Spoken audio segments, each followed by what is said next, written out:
제가 설교를 준비하면서 어느 블로그에 글을 보았는데 참 마음에 감동이 됐습니다. 내용은 이런 거예요. 낡고 오래된 금이 간 물동이가 하나 있었어요. 근데 주인이 물기를 갈 때에 그 금이 간 물동이를 꼭 들고 가는 거예요.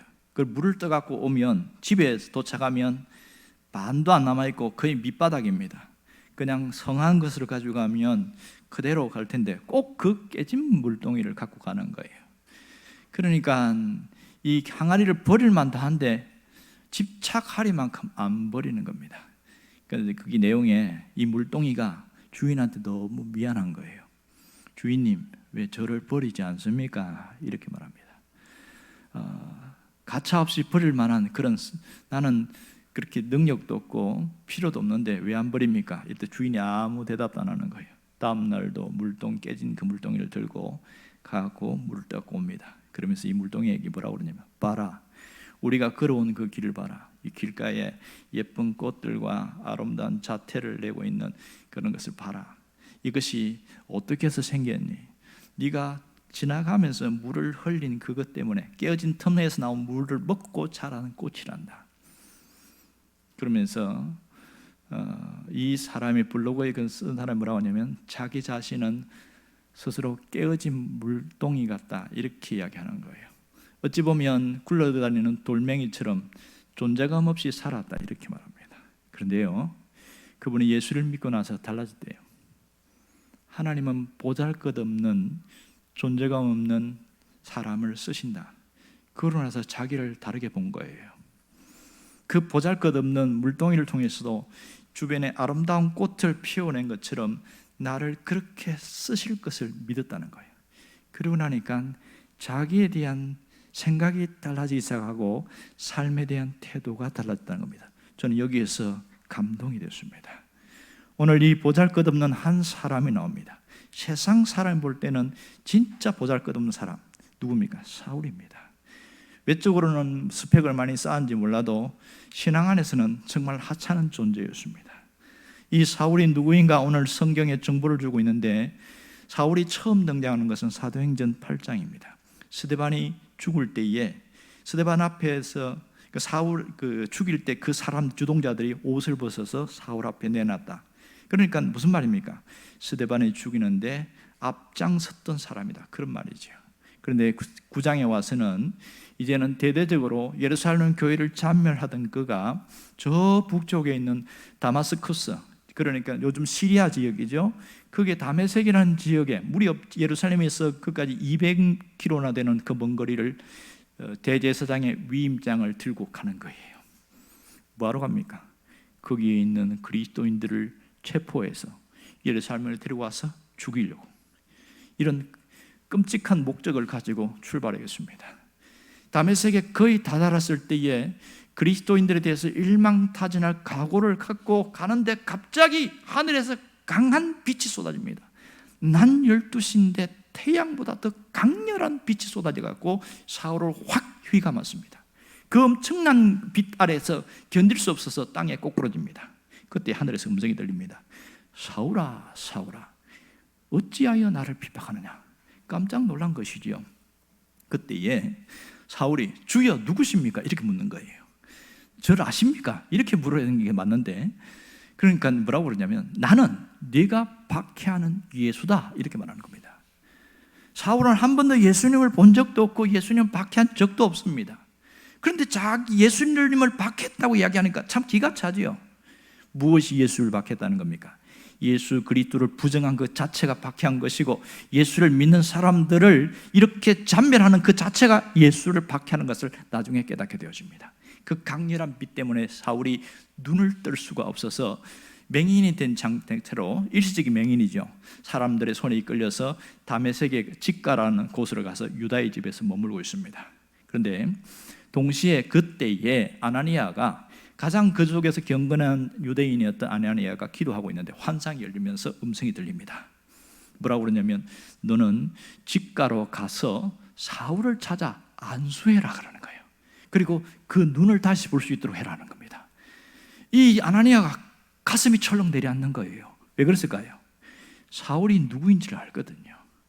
사울은 위협과 살기가 등등해서 지금 다메섹에 지금 그리스도를 잡으러 왔는데 아나니아가 가게 되면 나 잡아가세요 하는 거니까 주님 저는 못 갑니다 그러는 거예요. 주님 어떻게 그런 사람한테 다 저를 보내십니까? 그런데 예수님은 그 아나니아의 말을 일축을 하고 뭐라고 그러냐면 가라 그러면서 오늘 한 것이 15절 말씀입니다. 15절 말씀 함께 읽어봅시다. 다 같이요. 주께서 이르시되 가라. 이 사람은 내 이름을 이방인과 임금들과 이스라엘 자손에게 전하기 위하여 택한 나의 그릇이라 이래 맞습니다. 여러분 이 말씀을 들으면 굉장히 은혜가 되지요. 근데 이 말을 아나니아 입장에서 이 말은 무엇일까요? 상당히 목숨을 걸어야 하는 그런 메시지였습니다. 무조건 가라는 거예요. 그러나 주님의 음성 거부할 수가 없어서 그렇게 심히 부담스러운 가운데 가는 것을 알 수 있습니다. 근데 오늘 여기서 주목할 단어가 있는데 이 사람은 택한 나의 그릇이니라 이렇게 말합니다. 자 보세요. 사울을 향하여 뭐라고 말합니까? 그릇이다 이렇게 말합니다. 여러분 왜 이런 표현을 썼을까요? 사울은 사람인데 왜 그릇이라고 말했을까? 그릇이 무엇입니까? 음식이나 물건을 담는 기구가 그릇입니다. 우리가 알듯이 그릇은 다양한 것이 있지요. 그 흙으로 이렇게 만드는 뚝배기나 좀 더 열을 가해서 만든 도자기 그릇도 있고요, 사기 그릇도 이런 거 있고, 또 문명이 발달하면서 쇠로 이렇게 만드는 녹그릇, 쇠그릇도 있습니다. 또 예술성을 가미해서 만든 유리그릇도 있어요. 아주 고급스럽잖아요. 그런가 하면 나무를 파가지고 만든 나무그릇도 있고 석유에서 추출물을 뽑아서 만든 플라스틱 그릇도 있습니다. 자, 그릇의 특성이 뭐죠? 하나는 담기 위해서예요. 뭐든지 담기 위한 것이 목적입니다. 또 하나는 오랫동안 보관하기 위한 것입니다. 근데 단점이 있어요. 쇠나 녹그릇 이런 것이 아닌 것은 잘 깨진다는 것이 특징입니다. 근데 놀라운 것은요, 성경을 찾아보니까 사람에 대해서 성경도 그 사람을 그릇이라고 이렇게 표현해 놨더라고요. 특별히 이사야 45장에 보면 하나님은 토기장이고 사람은 질그릇이다 이렇게 써놨어요. 신약에도 보면 사도 바울이 고린도후서 4장에서 또 디모데전서 2장에서 사람을 질그릇이다 이렇게 표현해 놨어요. 왜 사람이 그릇일까? 왜 인생을 질그릇이라고 이렇게 표현할까요? 그것은 우리의 본질이 흙이기 때문에 그렇습니다. 우리의 본질이 흙으로 만들어진 존재이기 때문에, 그래서 인생은 질그릇 같다 이렇게 이야기합니다. 또 하나는 우리의 영혼은 하나님을 담고 살아가야 되는 존재이기 때문에 그릇이다 이렇게 말합니다. 오늘 본문에서 왜 사울을 그릇이라고 말할까요? 여기는 특별한 의미가 있습니다. 15절을 보면, 가만히 보면 이 사람은 내 이름을 위하여 이방인과 임금들과 이스라엘 자손들에게 전하기 위하여 택한 나의 그릇이다. 여기 보면 이방인과 임금들과 이스라엘 자손 누굽니까? 모든 사람을 위한 그릇이다 이렇게 말합니다. 하나님을 위하여 사용될 존재다 이렇게 말씀하고 있는 것이죠. 여러분 잘 보면 이 사울은 길 가다가 어쩌다가 주운 그릇이 아닙니다. 우연히 손에 잡혀서 잡은 그릇이 아니고 예수님이 선택한 그릇인 것을 알 수 있습니다. 여러분 선택했다는 게 무슨 뜻인지 아세요? 여러 것 중에서 하나를 뽑았다는 얘기잖아요. 또 하나를 뽑았다는 얘기는 다른 것은 포기했다는 이 두 가지 의미가 있습니다.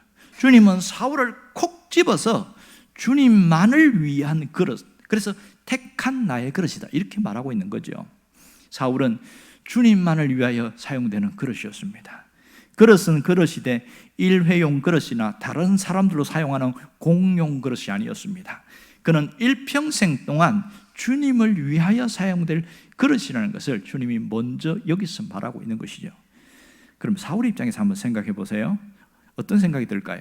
본래 주님을 부정하고 대적한 사람이잖아요.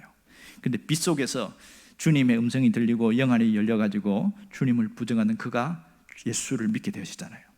그러면서 그분이 하나님이신 것을 비로소 깨닫게 되어집니다. 그랬을 때에 자신을 그릇으로 선택했다는 것, 일회용이나 공용 그릇이 아니고 주님만을 위하여 그릇이라는 이한 그런 그릇으로 선택했다 할 때 어떤 느낌이 들까요? 감격과 기쁨과 감동은 이루 말할 수 없었을 거예요. 정말로 사울은요, 예수를 믿은 이후에 그리스도를 위한 그릇으로 자기는 그런 그릇이라고 스스로 인정했습니다. 고린도후서 4장 7절에 보면 그는 이렇게 말합니다. 우리가 이 보배를 질그릇에 가졌으니, 이렇게 말합니다. 이 보배를 질그릇에 가졌는데 이는 심히 큰 능력은 하나님께 있고 우리에게 있지 아니함을 알게 하렵니다. 자신이 그릇이라는 것을 인정했을 뿐만 아니라 얼마나 소중한 것인 그릇인지도 깨닫게 되었습니다. 사울은 하나님이 선택한 그릇 맞습니다. 그 특징이 여기서 뭐라고 표현합니까? 질그릇이다, 이렇게 말합니다. 여러분, 질그릇이 어떻게 만드는지 아세요? 잿물을 사용하지 않고 유약도 바르지 않습니다. 그냥 진흙으로 구워낸 것이 질그릇이잖아요. 투박하고 거칠고 상품 가치도 없는 것이 질그릇이에요. 그런데 사울은 자신을 질그릇이다, 이렇게 말합니다. 왜냐하면 자기가 전적이 있잖아요. 과거에 주님을 부정하고 박해하고 그런 자기를 보니까 주님 앞에 최하품의 그릇이다, 자기는 그렇게 평가한 거예요. 그러나 하나는 주님을 위한 그릇으로 살겠다, 그런 결심을 하게 된 것이죠. 정말로 그가 그런 결심한 것처럼 어떤 변화가 있었습니까? 일평생 자신은 주님을 위한 그릇으로 살아갔습니다. 무슨 말입니까? 삶이 바뀌었다는 것이죠. 이 속에 질그릇에 담긴 보배 때문에 인생의 의미와 가치가 확 달라졌어요. 사울에게는 그것이 있었어요. 사울은 예수를 믿고 난 이후에 놀라운 변화가 있었습니다. 삶이 달라졌죠. 왜요? 보배를 담은 그릇인 줄 알기 때문에 그는 달라진 겁니다. 하나님의 영원한 생명과 진리를 담고 살았기 때문에 그는 새로운 삶을 살 수가 있었던 것이죠. 우리는 이 사울이 새로운 사람으로 변화된 것을 주목해야 됩니다. 그는 자신이 하나님의 그릇이라는 것을 삶으로 고백해냅니다. 새로운 인생을 고백하는데 이 변화는 획기적이고 엄청나고 기적적인 역사가 있습니다. 어떤 역사인 줄 아세요? 사울이 담대한 사람이 되어줍니다. 담대한 사람. 고린도후서에 보면 사방에 우겨싸움을 당하고 답답한 일을 당하고 막 끄꾸러뜨리는 그런 일을 당했는데 두려워하지 않는 거예요. 현실의 앞에서 두려워하지 않고요. 왜 두려워하지 않냐? 질그릇 속에 담긴 보배 때문에 나는 두려워하지 않는다. 사람이 이렇게 확 달라지네. 대단하지 않습니까? 예수 안에 있는 사람, 이 질그릇 속에 보배를 담고 살아가는 사람은요, 담대함이 있어요. 이게 차이점이에요. 오늘 이것을 통해서 우리에게 주시는 영적인 메시지가 있습니다. 그것은 모든 그리스도인은, 신앙 고백을 한 모든 그리스도인은 주님이 택한 그릇이라는 것을 인식하고 살아야 합니다. 우리는 질그릇입니다. 때로는 질그릇보다 못할 때도 있어요. 하지만 주님이 택한 그릇입니다. 영원한 생명과 보배를 담았기 때문에 우리는 가치 있는 존재예요. 누구 때문에? 보배를 담았기 때문에 가치 있는 존재입니다. 그러므로 내 존재 때문에 가치가 있는 것이 아니라 그분이 내 안에 계시기 때문에 내가 가치 있는 존재라는 겁니다. 이걸 깨달은 사람은요, 삶이 달라집니다. 보배를 보배로 깨닫지 못하고 살아가는 사람들은요, 안타깝지만 개나 돼지처럼 그렇게 살아가는 사람들이 굉장히 많습니다. 깨닫지 못하면 죽음을 담은 죽음의 그릇으로 살아가는 미련한 사람이 되어지는 것이죠. 여러분, 질그릇보다 못한 나이지만 주님의 가치를 덧입은 그릇이기 때문에 우리 삶은 달라질 수 있습니다. 여러분도 그런 사람이 되기를 원합니다. 그러면 나는 어떤 존재인가? 그것을 스스로 생각할 수 있어야 돼요. 하나님은 나를 어떻게 만들었어요? 성경에 나오는 것처럼 하나님은 우리를 흙으로 만들었죠. 그렇잖아요. 그래서 죽으면 어떻게 됩니까? 흙으로 돌아가잖아요. 그래서 우리를 질그릇이라고 그래요. 흙은 특징이 있지 않습니까? 귀하지 않아요. 눌려 있잖아요. 그리고 질그릇은 약합니다. 잘 깨어집니다. 생각해 보세요. 우리 몸에 체온만 올라가도 정신을 못 차립니다. 우리 체온이 정상적으로 이렇게 해야 되는데 1도, 2도, 3도만 올라가도 뭐 열이 펄펄 끓고 못 기다립니다. 음식도 한 끼만 안 먹어도 몸에 반응이 오기 시작해요. 잠을 안 자면 기운이 없어지고, 사람은 이렇게 연약해요. 이렇게 약합니다. 잠 못 이루죠. 소화 못하죠.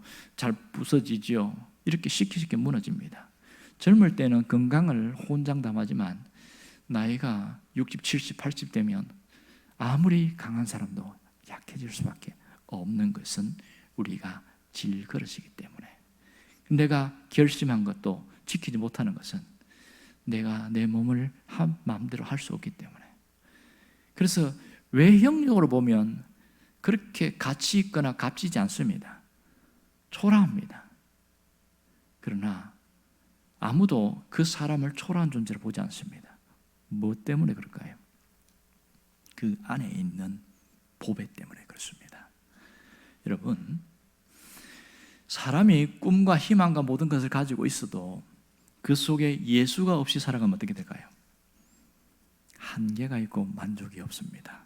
결국은 망가져 버릴 수밖에 없는 연약한 존재일 수밖에 없는 것이죠. 그러나 하나님은 우리 안에 보배를 담아 놓으셨어요.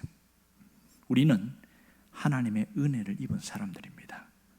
그래서 나를 보면 특별한 것도 없고 내세울 것도 없고 드러낼 것도 없어요. 그러나 우리 안에 누가 있는 것을 봐야 됩니까? 보배가 담겼다는 걸 알아야 됩니다. 우리는 보배를 담은 질그릇이다. 예수 그리스도의 보배를 담은 질그릇이다. 이걸 확연하게 깨닫기를 바랍니다. 하나님은 우리를 주님의 그릇으로 선택했어요. 가끔 오해하는 분들이 있어요. 하나님이 주님의 그릇으로 선택했다 그러니까 내가 또 신학교 가고 목사 돼야 되는가? 자기 착각이죠. 내가 어떤 존재인가를 알고 살아가는 것을 너무 앞서 나간 사람이었습니다. 여러분, 주님의 그릇으로 선택받았다는 것은 특별한 은혜지요. 일방적 은총입니다. 우리 안에 담긴 보배를 인해서 우리의 가치는 확실히 달라집니다. 하나님은 우리에게 특별한 은혜 주었다는 것을 잊지 않기를 원합니다. 그런데 문제는요, 이것을 깨닫고 살아가는 사람이 있고 깨닫지 못하고 살아가는 사람이 있어요. 예수를 믿었는데 내가 굉장한 보배를 가진 자다. 깨닫고 깨닫지 못하는 건 무슨 차이가 있을까요? 깨닫는 자는요, 변화가 있어요. 갈수록 변화가 있어요. 그런데 깨닫지 못하거나 새까맣게 잊어버리고 살아가는 사람들은 삶이 그대로입니다. 여전히 죽음을 담은 죽음의 그릇으로 살아가는 거예요. 안타깝지 않습니까? 예수를 믿은 사람은 생명과 진리가 담겨 있는 사람이에요. 그런데 그걸 깨닫지 못하면 자기의 외적인 것으로 자꾸 치장하고 화려하게 하려고 해요. 그러나 생각해 보세요. 아무리 치장하고 아무리 가꿔도 시간 지나면 다 낡고 부서지고 약해집니다. 아무리 귀한 옷을 입고 비싼 것을 소유해도 하루하루 결국은 죽어가고 있다는 것이잖아요. 마지막은 죽음의 그릇으로 살아가다가 그냥 끝나버리는 그런 안타까운 인생이 된 사람이 얼마나 많은지 모릅니다. 이 세상에 태어나서 죽음을 담은 죽음의 그릇으로 살다가 마지막 죽음의 종착역에서 공동매주로 가는 것, 이게 인생이거든요. 그것만 보는 사람은 세상이 허무하고 허망한 인생을 살아갈 수밖에 없습니다. 그러나 그 속에서도 내 안에 담긴 보배가 있다는 것을 늘 인식하고 의식하고 살아가는 사람은요, 나는 주님이 택한 주님의 그릇이다. 자부심이 있어요. 영원한 생명과 보배를 담은 나는 질그릇이다. 그래서 내 가치는 나 때문에 나타나는 것이 아니라 내 안에 있는 그리스도 때문에 가치가 드러나는 것. 그걸 본인이 인식하는 사람은 확실히 다릅니다. 우리 속에 계신 분의 가치는 우리 자신의 가치가 되어진다는 겁니다. 여러분, 반지가 비싸고 안 비싸고는 어디에 있습니까? 태에 있습니까? 아니면 중앙에 있는 보석에 있습니까? 반지의 가치는 한가운데 있는 보석에 따라 결정됩니다. 거기에 다이아몬드가 바뀌면 가치가 엄청나게 뛰는 것이고, 거기에 모조품이 있으면 가치가 뚝 떨어집니다. 바울은 이걸 깨달았어요. 그런 다음에 그는 달라졌는데 뭐가 달라졌다고 그랬어요? 담대했다고 그랬잖아요. 실제로 사방에 우겨쌈을 당할 때에 그는 거기에 주눅들거나 쌓이지 않았다고 그러고, 답답한 일을 당했을 때 낙심하지 않았다고 그랬어요. 박해를 당했을 때 내가 버린 존재인가? 절대로 그렇게 생각하지 않았다는 겁니다. 막 끄꾸러뜨리는 그런 일을 당해도 나는 망하지 않는다. 바울은 그렇게 믿었거든요. 왜요? 내 안에 계신 보배가 있기 때문에 나는 그런 존재가 아니다. 그것이 여러분의 삶이 되기를 원합니다. 이걸 깨달으면요, 삶이 달라질 수밖에 없어요. 바울처럼 우리도 달라집니다. 주님의 가치를 덧입은 보배를 담은 그릇답게 살아가는 것, 이것이 나의 결심이 되어야 됩니다. 그 가치에 걸맞게 살아가려는 몸부림이 있기를 원합니다. 여러분, 그 도자기를 굽는 도예공도 있잖아요. 특별히 그 사람들 중에 왕이 당신에게 도자기를 구라 이러면 어떻게 한 줄 압니까? 왕에게 선택받은 영광스러운 도예공이라고 생각하고 더 귀한 것을 만들어내기 위해서 얼마나 몸부림하는지 몰라요. 그 한나도 왕에게 바치기 위해서 모든 장애가 되는 것, 모든 것을 다 포기하고 꺾어버리고 이것만 집중하더라고요. 그래서 고려청자가 나오더라고요. 이조백자도 그렇게 나오더라고요. 주님은 나를 그릇으로 선택했어요. 사울은 일찍 이걸 깨닫고 영원한 보배를 품은 보배로 살았습니다. 오늘도 우리에게 주님은 똑같은 것을 깨닫기를 원하고 있습니다. 내가 주님의 그릇이라는 것을 알고 영원한 보배를 품은 자는 안다면 보배를 품은 보배답게 살라는 거예요. 문제는 늘 제자리 걸음 하는 사람이 있어요. 늘 제자리 걸음. 신앙생활 하는데 늘 어떤 부분은 항상 시험 들고 항상 걸리고 항상 넘어져. 왜 그럴까요? 내 안에 품은 보배가 누구인지 뭔지를 인식하지 않고 살아가는 게 때문에 그렇습니다. 내 안에 있는 보배를 인식하지 않은 사람은 자꾸만 외적인 것, 남들이 나를 볼 때 시선 여기에 더 집중한단 말이에요. 그러다 보면 자기를 바라보면 한계를 느끼고 절망하게 되어지고 낙심하게 되어지고 그렇습니다. 그러나요, 관점이 싹 바뀌어 보세요. 내 안에 가치가 계신, 보배로 계신 그분만 바라보면요, 싹 달라져요. 바울처럼 두려워하지 않습니다. 낙심하지 않습니다. 오히려 담대하고요, 이겨내는 삶을 살아요. 주님의 가치를 덧입은 보배가 되었담을 깨닫는 사람은요, 그때부터 삶이 달라지기 시작합니다. 여러분, 더 이상 죽음의 그릇으로 살지 않기를 원합니다. 내가 얼마나 소중한 존재인 줄 알고 보배를 담은 자라는 줄 안다면 이제는 세상 사람으로 살아가는 죽음의 존재로 살다가 죽음을 향하여 가는 공동묘지로 가는 그런 사람으로 살지 않기를 원합니다.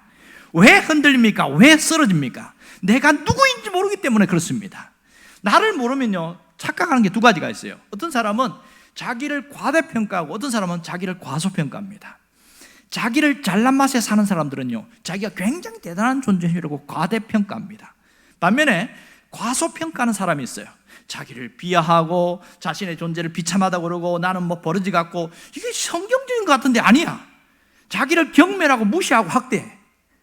그건 잘못된 거 아니겠어요? 그러니 어리석은 모습으로 살아가는 거예요. 자기를 미워하고 경멸하고 무시하면 다른 사람이 나를 귀하게 여겨줄까요? 다른 사람이 나를 존귀한 존재로 인정해 줄까요? 절대로 그렇지 않습니다. 이것은 다 어디서 나왔습니까? 내 안에 누가 있는지를 모르고 살아가고 잊어버리고 살아가고, 그렇게 하니까 문제가 되는 것이죠. 어떻게 살아야 됩니까? 보배를 담은 보배 그릇답게 살려면 뭘 해야 되는지 압니까? 기쁨을 잃지 않기를 원합니다. 예수 믿는 즐거움을 잃지 않기를 원합니다. 요한복음 16장 22절을 보면 중요한 말씀을 주님이 하십니다. 뭐라고 이야기합니까? 지금은 너희가 근심하나 내가 다시 너희를 보리니 너희 마음에 이미 기쁠 것이요 너희 기쁨을 빼앗을 자가 없으리라. 할렐루야. 예수 믿는 사람, 보배를 담은 보배에 걸어서 살아가는 사람들에게 특징이 뭔지 아세요? 기쁨이 있어요.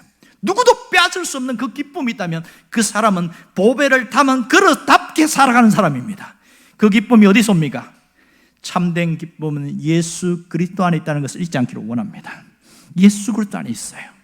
주님이 주시는 넘치는 기쁨과 행복은 마음의 보배를 간직한 사람만 체험하는 축복입니다. 여러분의 그 축복을 있기를 원합니다. 똑같이 기뻐하는데요, 기쁨이 있고 쾌락이 있어요. 이게 상당한 차이 나는 거 아십니까? 쾌락은 환경에 따라서 영향을 받아요. 그러나 기쁨은 내적인 거예요. 환경 영향을 받지 않습니다. 쾌락은 항상 변해요. 그러나 기쁨은 변하지 않습니다. 쾌락은 세상의 즐거움 뒤에서 누리는 기쁨인데, 문제는 끝나고 나면 우울해진다는 거예요. 그래서 그 쾌락을 유지하기 위해서 또 그 쾌락을 주는 것을 끝없이 찾아간다는 거예요. 그러다가 중독돼 버리거든.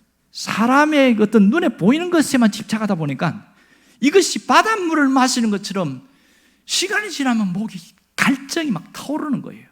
그러니까 미친 사람처럼 찾아가는 거 아니겠어요? 그럼 기쁨은 정반대인 거 아시죠? 기쁨은 하나님께서 우리에게 주시는 선물입니다. 하나님께서 주시는 그 선물을 내가 받았을 때 그 기쁨, 말할 수 없는 기쁨이에요. 내게 샘솟는 기쁨. 할렐루야. 이게 예수 믿는 사람이란 말이에요. 쾌락은 자기 만족을 추구하지만요, 기쁨은 자기 희생에서 출발합니다. 필요를 채워주시는 하나님 안에서 더 큰 만족을 누리게 된 것이죠. 여러분, 내가 희생했는데 기쁘다 그러면 그 사람은 진정한 기쁨을 찾은 사람이에요. 신앙생활 하면서도 환난을 당하고 고통을 당하고 어려움을 당해도 자기 안에 있는 기쁨을 잃지 않고 살아가는 사람들이 의외로 참 많았습니다. 역사가들 보면, 교회사에서 보면 초대 교부 중에서 유명한 크리소스톰이라고 있습니다. 아주 유명한 분인데요, 이분은 예수를 믿는 즐거움을 잃지 않고 살아간 교부 중에 하나입니다. 그런데 이 크리소스톰이 있을 때에 로마 황제가 예수 믿는 사람 다 잡아들이라, 그리고 내가 예수를 안 믿겠다 하고 신을 부정하는 사람은 살려주라 이랬어요. 그래서 크리소스톰도 체포됐어요. 그래서 뭐라고 그러냐면, 야, 저놈은 좀 악질이니까 독방에 쳐넣어라. 그러니까 옆에 있는 신하가, 아이고 왕이시, 안 됩니다. 기독교는 독방을 너무 좋아합니다. 왜 그러냐면 조용한 기도실로 여기기 때문에 독방은 안 됩니다 그랬어요. 그럼 어떻게 했냐고, 야, 독방이 안 되면 자네는 악당이 있는 데다 갖다 집어넣으라니까. 아이고 더더욱 안 됩니다 그런 거예요. 그러면 악당들을 전도해가지고 기독교인을 만들기 때문에 절대로 안 됩니다 이런 거예요. 야, 그럼 목 끌어내고 목 쳐버려 그냥 확, 그러면 되잖아. 그거는 더더욱 안 됩니다 그런 거예요. 아, 왜 안 되냐고. 기독교인들은 순교를 최상의 영광으로 생각하기 때문에, 아, 그것들을 우리가 순교의 영광을 누리게 하면 안 되지 않습니까? 야, 그들은 얼마나 지독한 줄 아세요? 순교할 때 울지도 않습니다. 크게 기뻐하고 얼굴에 광채가 빛나고, 아, 이러니 어떻게 합니까? 이러지도 저러지도 못했다, 그런 일화가 있습니다. 예수를 담은 보배가 있는 사람은요, 어떤 환경, 어떤 처지, 어떤 자리에서도 기쁨을 잃지 않습니다. 왜요? 주님이 주시는 기쁨이 있기 때문에. 세상은 잠시 쾌락을 주지만 예수 그리스도는 영원한 기쁨을 줍니다. 여러분에게 이러한 기쁨이 있습니까? 예수님을 소유하면 기쁨이 찾아옵니다. 왜냐하면 그분이 나의 보배가 되시기 때문에. 문제는 예수님을 소유했는데도 기쁨이 없는 사람은 왜 그럴까요? 잊어버리고 살고 인식하지 않고 살기 때문에 그렇습니다. 자, 그러면 이걸 안다면 내가 오늘 어떤 삶을 살아야 될지 마음의 결단이 있기를 원합니다. 원하기는 천국 가는 그날까지, 내가 죽는 그날까지 보배를 품은 보배 그릇답게 살아가기를 바랍니다. 어떻게 하면 되죠? 사람의 평가에 신경 쓰지 말고 하나님의 평가에 주목하면 됩니다. 대개 사람의 평가에 목숨 거는 사람이 굉장히 많습니다. 그리고 사람의 평가 중에 자기가 자기 자신을 평가하는 거예요. 그러니 이런 보배들을 담은 보배 그릇답게 살지 못하는 거죠. 사람의 평가는 별로 중요하지 않습니다. 하나님의 평가가 더 중요한 것을 잊지 않기를 원합니다. 우리가 이 보배를 질그릇에 가졌으니 이걸 잊지 않기를 원합니다. 이것은 우리의 존재의 목적이 무엇인지를 알려주고 있습니다. 내가 어떤 존재로 살아야 돼요? 하나님의 평가를 받는 사람, 하나님이 인정하는 사람, 이런 사람으로 드러나야 된다는 것이죠. 그런데 그릇이 돋보이려고 하는 그런 어리석은 사람을 살아가는 사람이 있어요. 그릇보다 더 중요한 게 보배인 거 아시죠? 내 안에 있는 보배를 집중해서 보면요, 뭐가 없어진지 아세요? 우월감도 열등감도 사라집니다. 정말 우리에게 더 중요한 것은 그릇보다 그 내용물이 훨씬 더 중요합니다. 아무리 싼 그릇이라도요, 그 싼 그릇 안에 금덩어리 하나 넣으면 그거는 그 자체가 굉장히 귀한 그릇이 됩니다. 가치가 확 올라가 버리는 거예요. 우리도 마찬가지겠죠. 내가 별 볼일 없는 질그릇이지만 가장 귀한 가치를 담고 있으면 내 존재 가치가 확 달라지는 것이죠. 내용물에 따라서 가치가 달라지는 것을 누가 먼저 인식해야 돼요? 내가 먼저 인식하고 살아가는 것이 대단히 중요합니다. 우리 인생의 가치는 우리 자신에 의해서 결정되지 않습니다. 우리 안에 있는 계신 그분에 의해서 결정되어집니다. 보배의 가치를 깨달으면 뭐가 달라진다고 그랬어요? 삶이 달라진다고 그랬어요. 삶이. 내 안에 있는 그 보배를 자랑하게 되어지면 뭐가 달라져요? 자존감이 높아져요. 세상의 것을 부러워하지 않습니다. 이제는 나는 주님의 그릇으로 살아가리라, 그런 자신감이 있어요. 영원한 보배를 품은 보배 그릇답게 살아가시기를 바랍니다.